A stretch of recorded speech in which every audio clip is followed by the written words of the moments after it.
सिंदेवाही पोलिसांचा route march निघाला।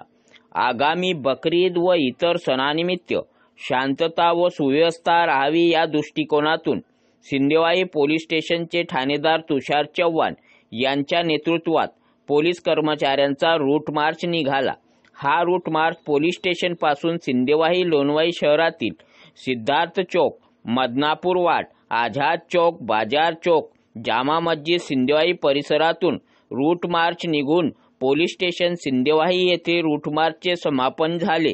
या रूट मार्चमध्ये पोलीस उपनिरीक्षक सागर महल्ले, पोलीस उपनिरीक्षक अनिल चांदोरे, गोपनीय विभागाचे रणधीर मदारे तथा पोलीस कर्मचारी, होमगार्ड पथक आदी रूट मार्चमध्ये सामील होते।